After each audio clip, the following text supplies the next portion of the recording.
This podcast is a Believe Network and Siete production.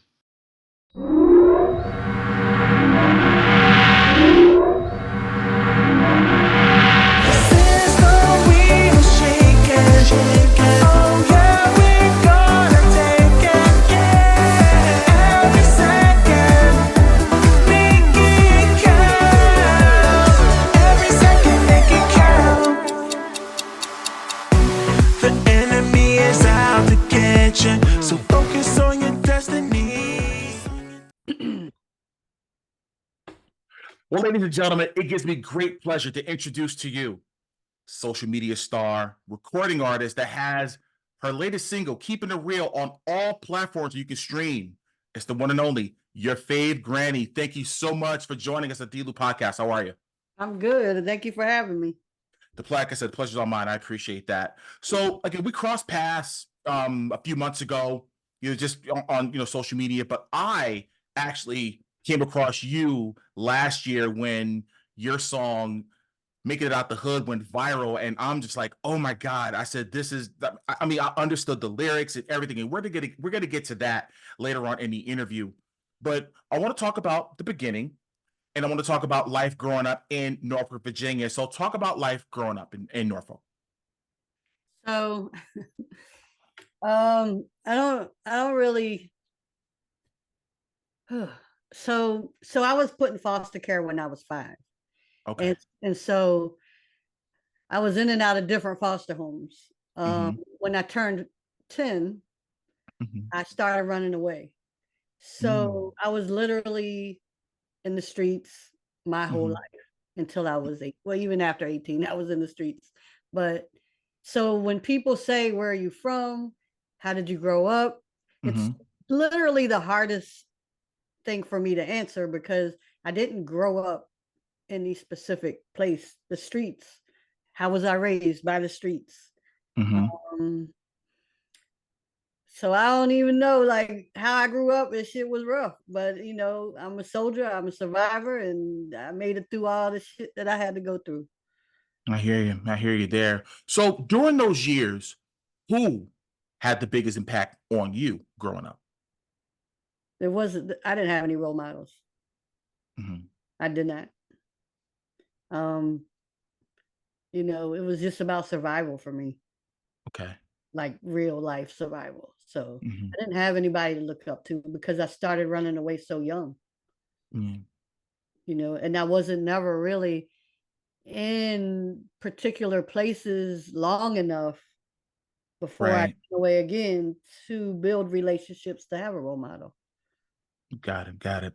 So looking back at that time, what was the turning point in saying, okay, we're going to go in this direction now to get things on track? Oh, that wasn't until late adult. Okay. That wasn't until probably when I was about 30. Okay. Yeah. And there's nothing wrong with that. Absolutely not. I mean, I ain't got no shame in my life. It was held to me. I believe everything happens for a reason. I believe you're here interviewing me for a reason. Like we crossed paths for a reason. So agreed. Everything happens for a reason. So like, I don't never want pity, none of that shit, because it's totally made me very, very strong. I don't depend on nobody for anything. And it made me who I am. And it's good to hear because I think a lot of times people, and again, there's circumstances, right? And they're saying, okay, I'm just going to just let it be. But it takes a very strong individual, like you said, to pull yourself up and get going. And that's a huge, reflection on the type of person that you are, and again, the person that you are today. Now, what's something that people would be surprised to know about you?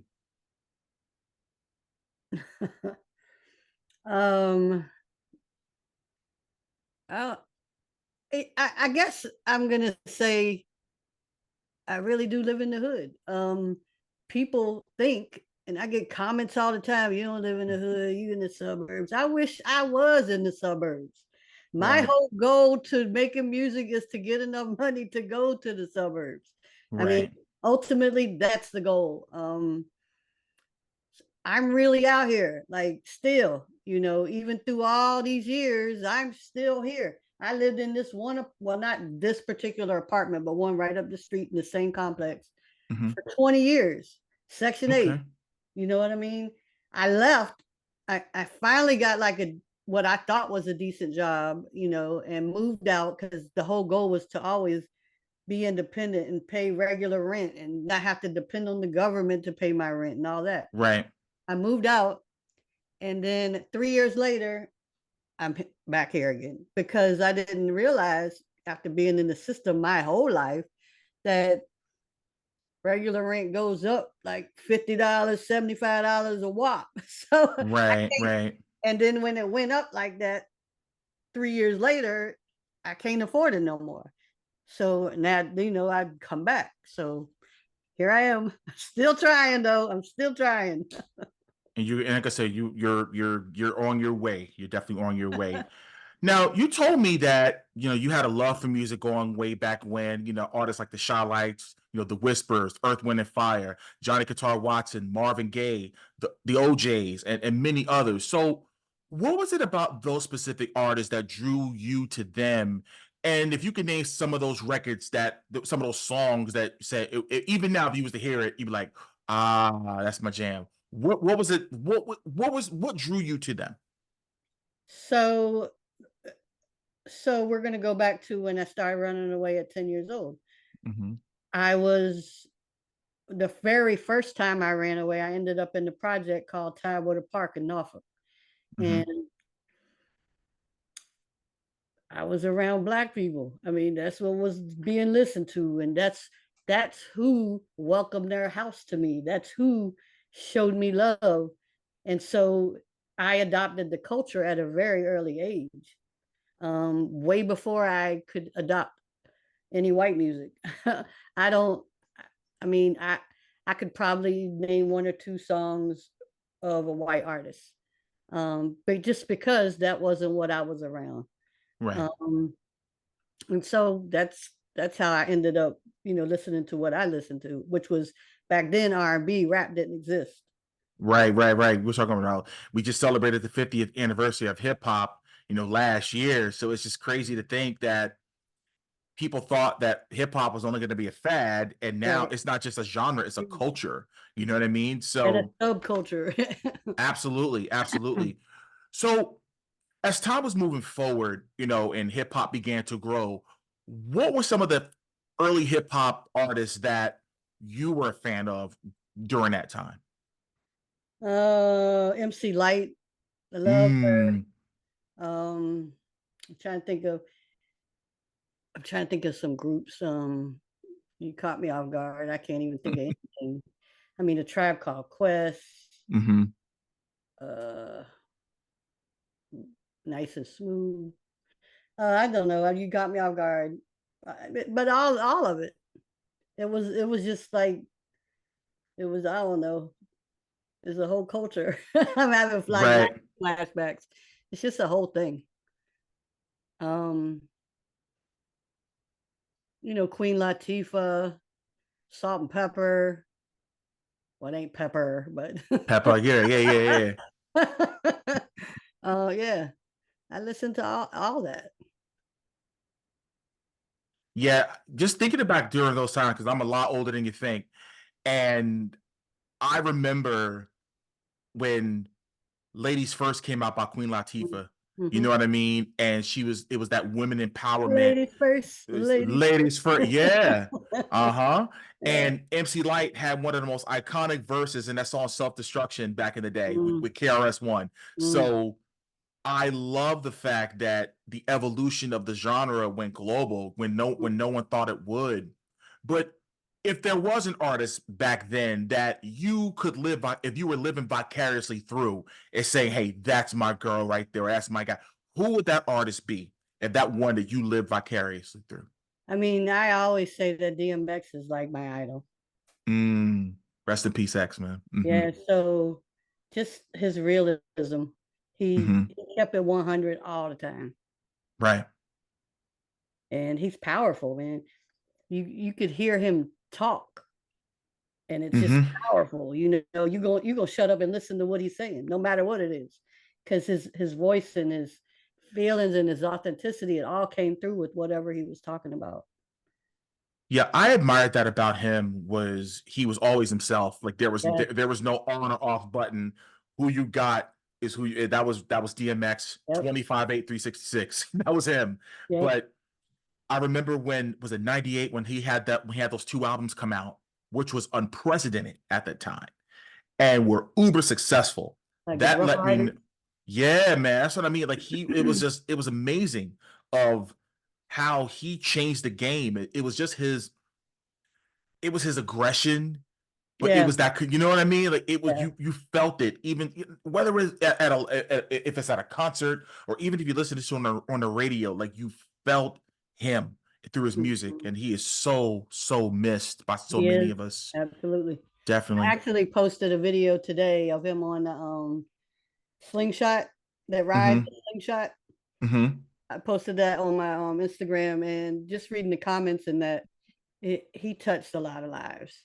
He did, yeah. So it's cool that people are like voicing that they miss him and how he was an icon and all that. So that's cool. Every Christmas, that video surfaces every year when he was singing Jingle Bells. Okay. Oh no, I'm sorry, Rudolph the Red-Nosed Reindeer. Yes. Yeah. And he was like, come on. It was hilarious. I know exactly what you're talking about. It was, but I'm just saying, that just goes to show you, like, and I say that's the only version of Rudolph the Red-Nosed Reindeer that matters now, is that one, because it's DMX that did it, you know? Yeah. So you said you always wanted to be in the music industry more as an A&R and not so much as an artist. Was there any particular reason why you wanted to shy away from the artist part and more doing behind the scenes? So I don't have a lot of recollection of my childhood and growing up. But I do remember laying in front of the stereo and always having a headset on or a boom box or something. I was always listening to music. I never anticipated, thought about, desired to do music personally. But in my heart, I just felt like that's what I was supposed to be doing. It's like something affiliated with music. And then I said A&R, you know, because I feel like I'm a good talent scout. I didn't start rapping, writing, or none of that until 3 years ago. Like, this is all brand new. I didn't do nothing until 3 years ago, till March 2021. My first song came out. Well, that's incredible. And that's what I was going to get next. I was going to talk about that next. You know, you said at age 56 is when you made the decision to become a recording artist. So talk about what led you to saying, you know what, I'm going to put the pen, the pad to work, and I'm going to get into this music thing. What was it that led you to doing that? TikTok. Really? Talk about it. So on TikTok and Musically, before TikTok took over, I always just did like lip sync, and I would lip sync, of course, rap and R&B. And I don't know, people just randomly started calling me Granny for starters, and then they was just like, "Hey, Granny, you know, you need to do your own music." And I'm like saying, "Bro, I don't know how to do, like, I don't know how to write, I don't know how to rap, I don't know how to do none of that. I can lip sync it." Y'all getting confused watching me do this, because I am good at lip syncing. Because I can like put on a song, I know the lyrics to just about everything. Like, I don't know why, but that stays. Right. But they was just like, you know, do your own music. And then, you know, over the course of some months, people in real life were like, "You ever thought about doing your own music?" You know, and then I'm like, "No." And then one night, I work for the school system. So over summer break, I was like, you know, I got more time on my hands. So it was like For sure. 3:00 in the morning. And I just started thinking, like, you know, rap is storytelling. And I've lived a life.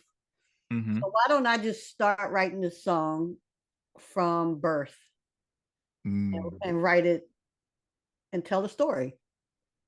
And so the song It goes, everything started in the womb.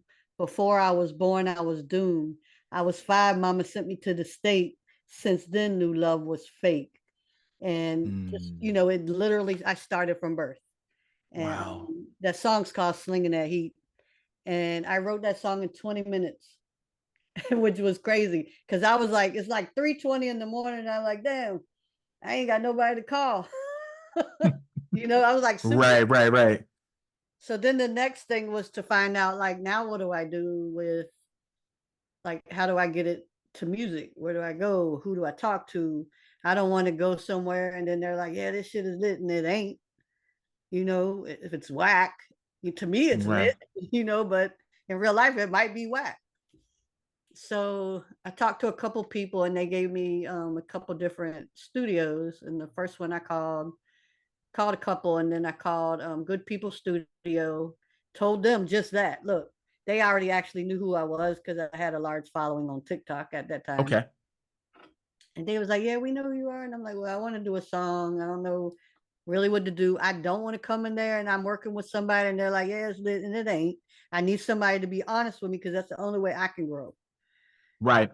And so they was Good like, thought process. yeah.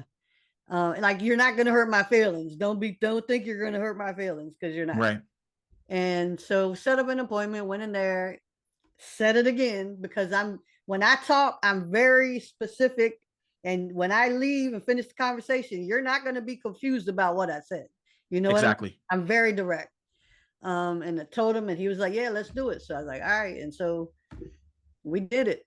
That particular beat came from this dude in India, man. He sold me the beat for $10, bro. And the song goes hard. The beat is hard. It's crazy. Wow. That's awesome. Yeah. The only thing is, like, while I liked that beat, he couldn't ever match it again. You know what I mean? Like the other beats, I bought other beats from him just because I know $10 probably went a long way there. For sure. But it was nothing I could really use because it had like that Asian, I don't know, vibe to it that I just wasn't feeling for rap music. You know what I mean? Right. So, but it was cool for the first song. It worked and it did really well in streams. So that's where it all began. Wow. So talk about some of the adversity you face, being a brand new artist and just trying to just get yourself going during that time. So the problem, I guess, initially was I was funny. People thought it was funny. And I would get laughing emoji and fire flames a lot. And I took it personal initially and was like they'd be like laughing. And I'm like, what are you laughing at? Like, what's funny? Right. Because I'm being dead serious. like what's funny? And I was like offended. And just then it was happening a lot. And then I was just like, you know what? And it gave me mixed feelings. Like, am I good or am I not good? Like, why are they laughing? I don't know how to take it. Right. And so it was just like, I went into third person and, going through my phone, acting like I'm someone else and running across one of my videos or one of my posts or something like that. And it was funny. Like, I ain't bust out laughing or nothing, but I got it. I get it. This is not your norm. I don't fit the profile of a rapper by any means in age, color, or size. So I'm throwing everybody off at this point. And they too obviously don't know how to take it. They don't know if I'm being serious or if I'm being funny. And that was the reason for the laughing emoji and the fire flame. Like, they liked it, but it was funny. So I came when I did the third person thing, that's when I was like, eventually they gonna see. And then when Making It Out the Hood went crazy, I think that's when people really took me serious. I still get laughing emojis sometimes by the few people who haven't seen me yet, because that went international. But yeah, so yeah. Speaking of that record, I'm taking a little more serious now. Yeah. Although, yeah, I'm taking more serious now than I was then. And I was going to talk about making it out the hood because, like I said, that's when I came across you. I think it may have been on TikTok. Somebody I think had reposted it on there, and I'm like, wait a minute. And first of all, because what drew me in was the approach, the aggression in the beginning, and the lyrical content. Because I'm like, okay, I understand everything this woman is saying.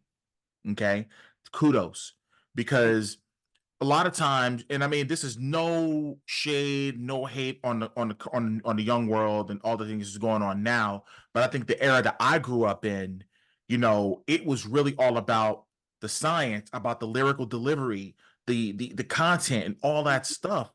That's what I grew up on. So when I saw the video kind of reminded me of Dead Presidents by Jay-Z, because it was really him telling the story about how not to get caught out there in the street, not do what you're supposed to be doing. And he was talking to a dude telling him, don't do this. That was the kind of the theme of the music video. And then there's you talking to a young dude about, you know, how to make it out the hood. You know what I mean? So I saw the parallels and they were very, very similar. So talk about making that music video and the whole collaboration behind that, because I really enjoyed it as a viewer and also as a recording artist myself.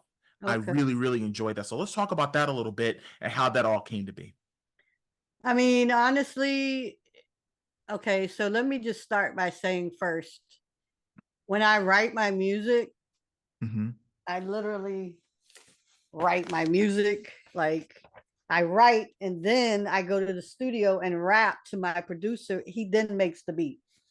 So it's like a whole process that goes on before I even record. So I don't have a beat and write to the beat, because I did want to be a part of bringing back storytelling. Yes. My goal is to do, and I said it already, but my goal in all of this is to make enough money to get a house.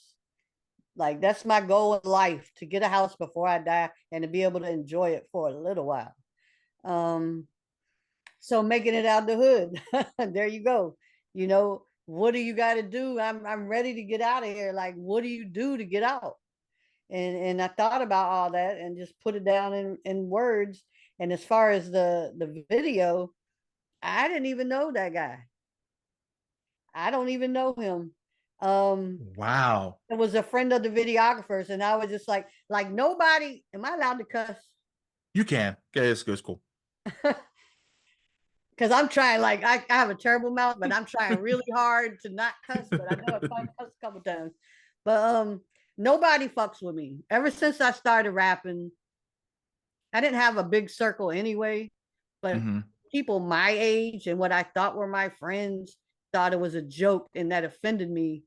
Because as my friend, you should take me serious, and you should support me regardless. I don't care if I'm picking nose for a living. You need to support me because I support you in whatever you do. 100%. I Yeah. totally agree with everything you're saying on that note. Trust me, I totally get it. Yeah. So that's just when I realized I don't have friends. And then when I'd put a song out, I'd be like, oh, y'all want to hear my song? Not y'all, but individually. You want to hear my song? Yeah. And you can see on their face, bro, I don't want to hear that shit.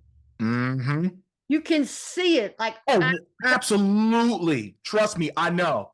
I have that embedded in my mind now. So I kind of like just backed off. I don't have no friends. I don't have no supporters. All my supporters are people I don't know. I don't have family, obviously, because my mama gave me away, so I don't have nobody. And I don't forgot the damn question. No, it was actually more or less like talk about the process of the video, right? So I asked dude, the videographer, hey, do you know anybody that'll be in the video? You got any friends that might want to be in the video? Because I know I'm popping, and I say that humbly, but I know I'm popping. Maybe somebody just want to be in it. You know what I mean? He was like, I can ask. And so he asked a few friends. A couple of them, he wanted to be in it. One of them ended up couldn't be in it because his baby mama went to the store and he was stuck babysitting by the time I got to the house or whatever. Right. And And dude, the light skinned dude just happened to be ready. Like he just went up, we just did it. You know, there was no real thought behind it. I knew I wanted that scene in my head. So when I'm writing, I see everything. You know, just like I have a song now that's coming out on the 17th, I think. 17th or the 19th. And I totally see that being filmed in the club. It's a club vibe or a cookout or a pool party. It could be any of those elements. I see the whole thing, man, but I don't have any of those options to shoot it. So it's like, what do I do? Do I just not shoot one? You know, like, what do you do?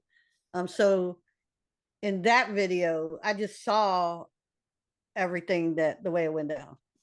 So it's funny you say I that. needed someone there though. Right. I needed that. Man, it's crazy because I'm the same way when I write, I'm already envisioning a music video. Yes. You know what I mean? And that's the best way to convey a message, because when you have the visual already in mind, it just makes the writing that much easier, because you're writing from the standpoint of Like I a want to whole see movie in your head. exactly. It is no Yes. different. It's really no different than writing a movie, because you're writing scenes. 'Cause I'm an actor too. You're writing scenes, and you're saying, okay, I want this filmed in such and such club or whatever, or I want this scene in the back of an alley or something like that. Yep. Because you're setting the scene, you're setting the mode of the scene. So Yep. there's no different than writing music. And I'm glad you said that on this interview, because the art of storytelling Absolutely. that you said before. And that's so important, because you could throw a bunch of things up on the wall till it sticks. But if you have the mindset from a creative standpoint of knowing what you want when you're writing music, everything else turns to gold. So that's huge. That I'm really glad you said that today. You have a lot of songs in your catalog, and you've been doing this for 3 years. I had an opportunity to look through on Apple Music. And guys, by the way, like I said, if you haven't done so already, make sure that you look up UrFavGrannie on all streaming platforms. I don't care if it's Apple Music, Spotify, Tidal, Amazon Music, wherever it is. Make sure that you're following her on there, because anytime she has some stuff dropping, trust me, you're going to get it right away. Every month. But Drop a song every month. that is awesome. That is awesome. Any future collaborations you have that are in the works that you can't talk about? And the second part of the question is, what mainstream artists out there that you would love to collaborate with in the future?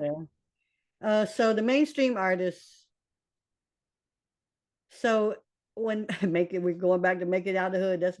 That's my hit right there. It's your anthem. That's it right. is, it Your is. anthem.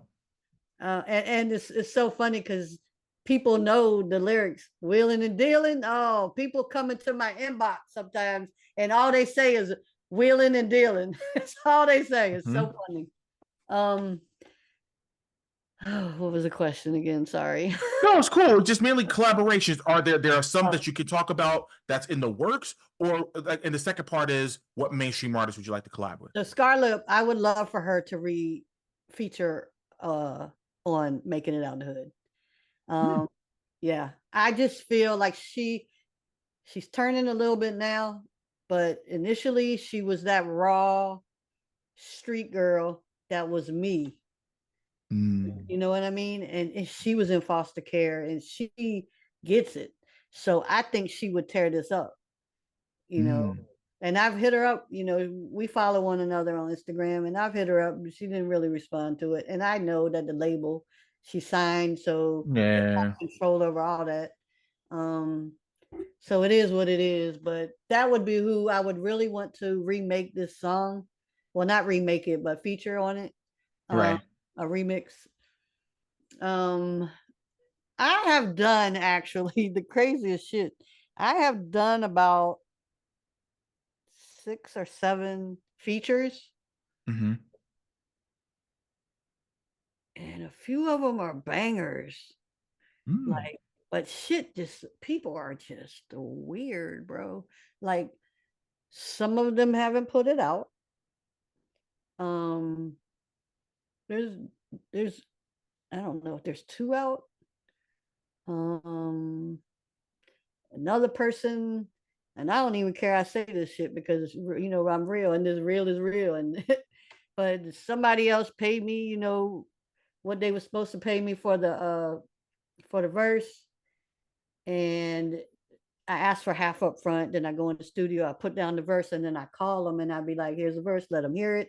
Cause I will allow one revision if they hear something they ain't really like. For sure.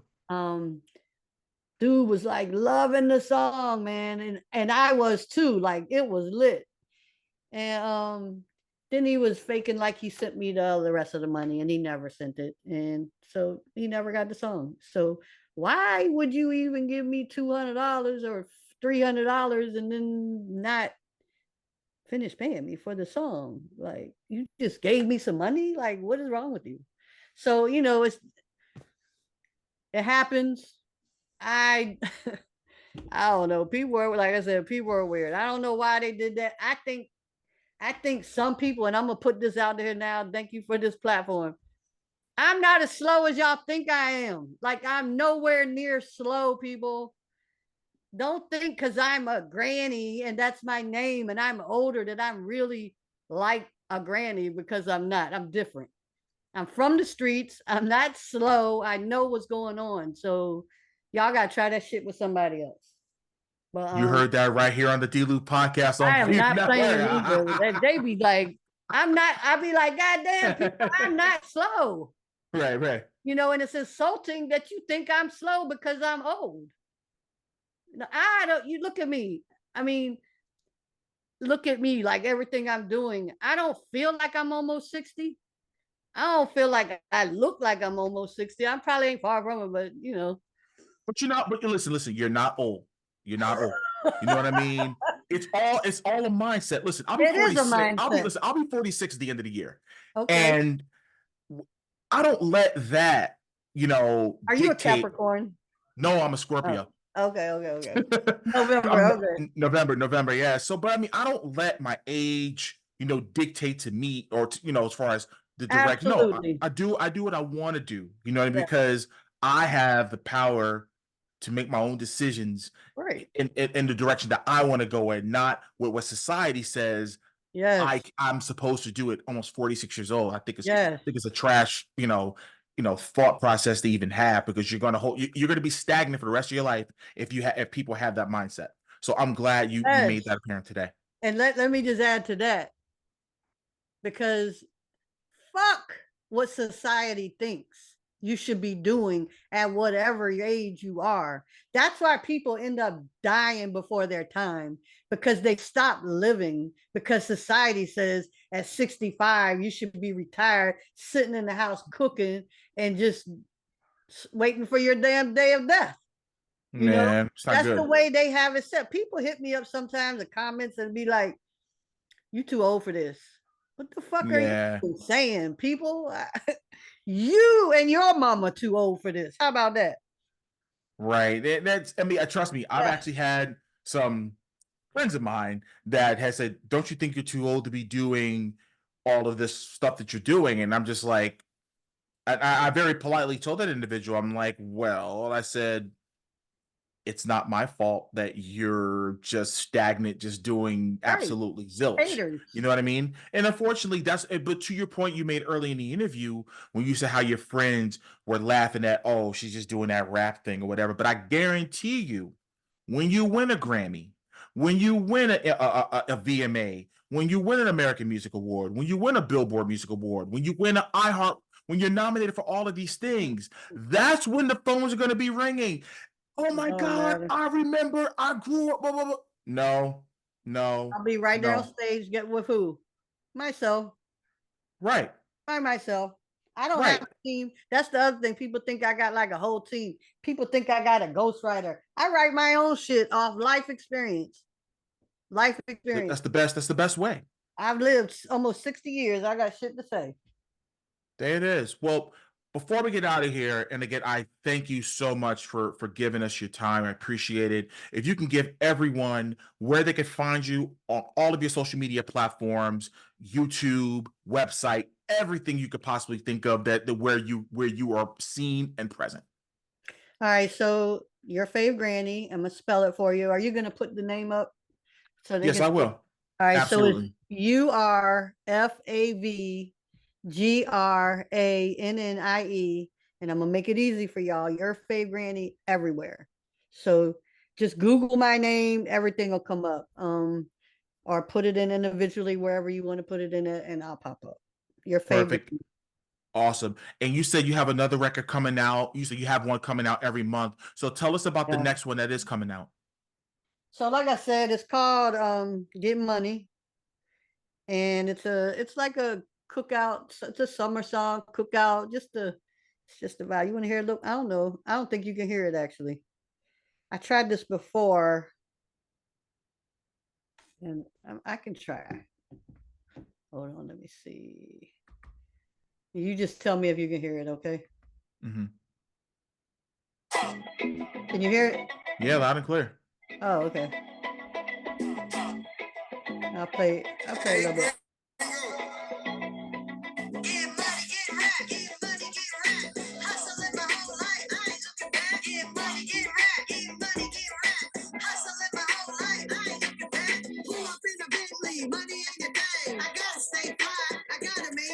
I'm feeling good. I'm looking good. Now that I done finally made it out the hood. Came from the struggle and climbed my way up. Got me some real champagne in my cup. Cheers to the hustle, being true to myself. Now I'm popping that bomb that was sitting on the shelf. Living a life of luxury really is a blessing. I'm living large. I'm not stressing.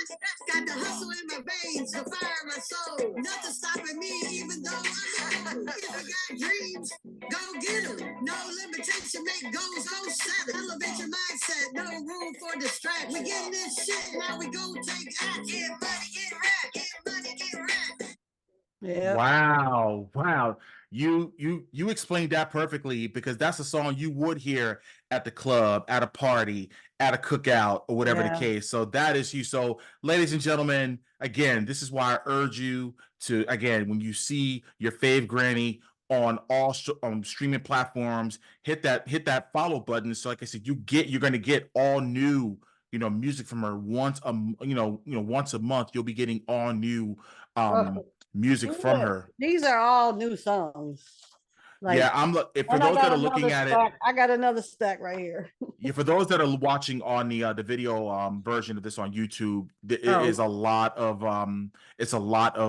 material there. So, like I said, from one artist to another, I thank you very, very much for coming on to the D-Lew Podcast. Thank you. You have my 100% support in all you're doing from here on out. You're gonna do some incredible things. Keep doing what you're doing, and definitely the sky's the limit. Appreciate it. All right.